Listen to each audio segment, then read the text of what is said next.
c'est parce qu'il n'y a pas de... Donc, si on revient sur les pays de l'AES, par exemple, tu dis que les pays de l'AES ont un atout, c'est les exportations de, par exemple, de matières premières qui se fait en devise. Ils ont la vente de l'or ou la constitution d'un stock d'or qui était aussi un instrument, hein, ce n'est pas le seul, mais c'est quand même un des instruments de réserve.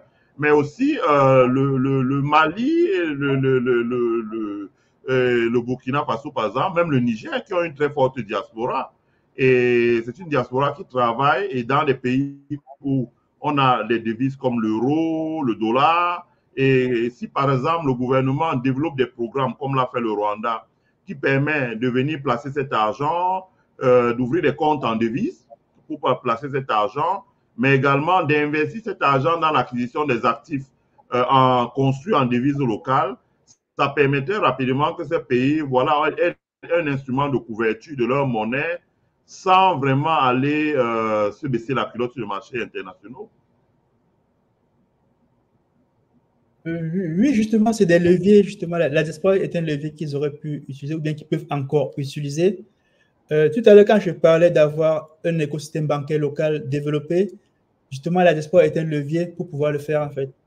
Parce qu'aujourd'hui, après le passage du président Assimi Goïta, je m'attendais à ce que dans 5 ans, qu'on ait des banques solides dans l'AES qui sont capables non seulement de financer l'économie locale, mais également de se projeter dans l'environnement international.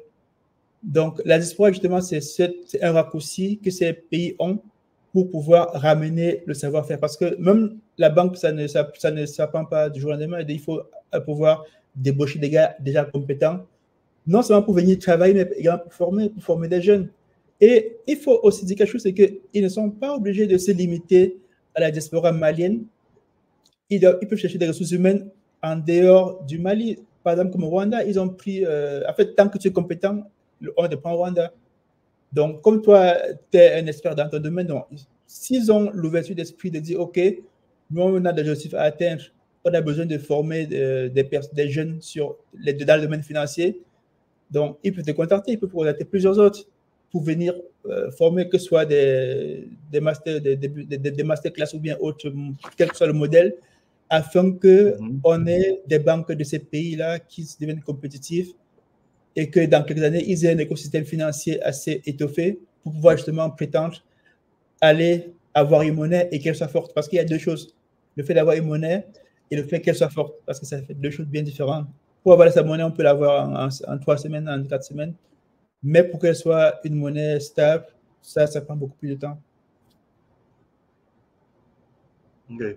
Je reviens encore, j'insiste encore sur le réseau bancaire.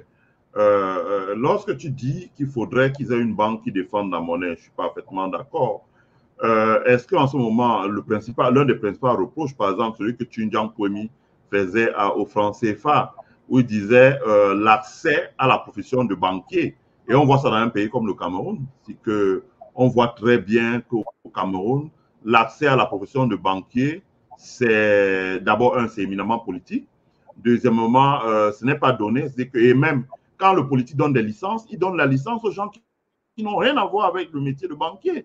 Et ça produit toujours les mêmes effets. Ça veut dire qu'on prend un groupe d'hommes d'affaires, on leur donne la licence, et eux, la banque finit toujours pareil. Ça veut dire que, je ne veux pas citer les noms ici, hein, le Cameroun a quand même eu plusieurs cas. C'est que les gens prennent la banque et ils financent leurs affaires. C'est que tu déposes 30 millions dans une banque, ton argent, le jour où tu viens demander un dépassement de 500 000, le gestionnaire de compte dit non. Tu dis 300 000, il dit non. 100 000, il dit non. Alors que tu as 30 millions. Hein. Et un jour, tu es surpris d'apprendre que chaque fois que tu es venu là, il y a des gens qui prennent les escaliers, ils montent à l'étage en haut, ils ouvrent le compte et ils repartent avec 1 milliard en liquide. C'est seulement parce qu'ils sont l'ami du fondateur de la banque. Donc, c'est que je veux dire que ça fait mal, mais bon, je ne veux pas qu'on s'attarde dessus. Donc, l'accès à la profession de banquier, qu'est-ce que toi tu peux dire, par exemple, si tu étais en face d'un Assimi Goïta, d'un Ibrahim Traoré, d'un Tiani, et je peux te garantir qu'ils ont leurs gens sur cette chaîne, je sais qui ils sont.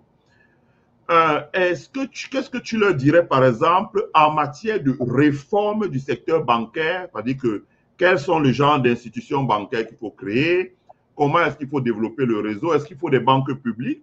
Est-ce qu'il faut des banques privées? Est-ce qu'il faut des banques à capitaux nationaux? Comment est-ce qu'il faut faire pour l'accès au métier de banquier? Qu'est-ce qui est le plus important? Est-ce que c'est les hommes? Est-ce que c'est la technologie? Est-ce que c'est les entrepreneuriats? Est-ce que c'est la régulation de l'État? Quel est ton point de vue? Déjà, ils ont créé, administrativement, ils ont créé une banque d'investissement, ça fait quelques semaines. Donc, l'AES, ils ont créé une banque d'investissement. Donc, maintenant, la banque d'investissement, justement, son rôle, c'est investir. Donc, pour investir, il faut avoir des ressources.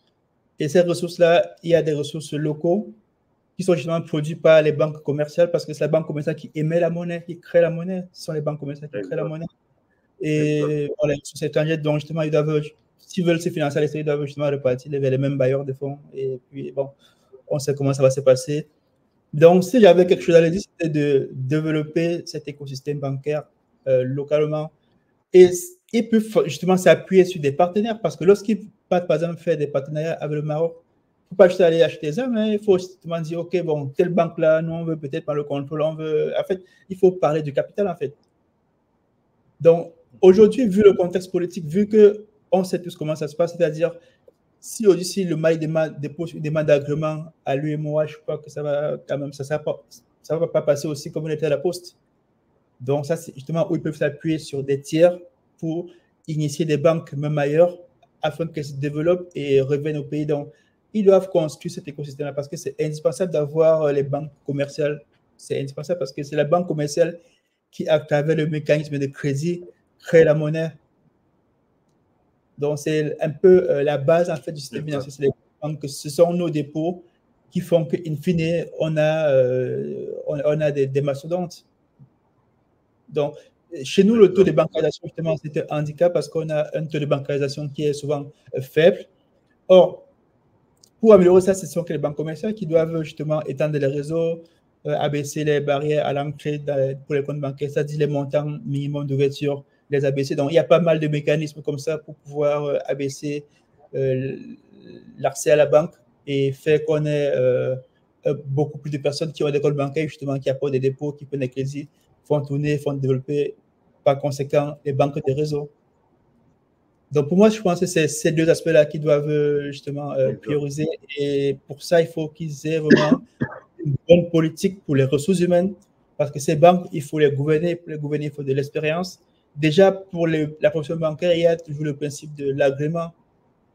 Donc, pour qu'ils agrémentent des gens, il faut justement que ce soit des gens qui ont un parcours bancaire certifié par l'autorité, afin qu'ils puissent se déployer. Donc, il y a pas mal de gens qui créent un vrai besoin de ressources humaines dans l'AES à ce jour. Donc, ils doivent faire comme les pays qui les ont précédés.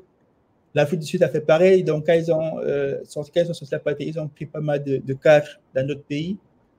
Pareil pour le Rwanda. Dans tous les pays qui ont subi des grands changements, ont dû faire recours à de la ressource humaine étrangère.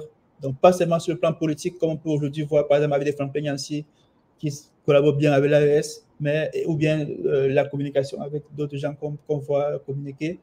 Mais ils doivent chercher de vrais de banquiers pour pouvoir les aider à structurer justement ces banques-là pour qu'elles puissent gérer ce côté de banque de détail et qui crée la monnaie, parce qu'il faut toujours le rappeler parce que bien qu'elle soit à la base, c'est là-bas qu'on crée la monnaie. C'est les banques commerciales qui créent la monnaie. Ce ne sont pas les banques d'investissement. Exact, pas l'émission du crédit. Exactement. Exact, pas l'émission du crédit. Maintenant, quels avantages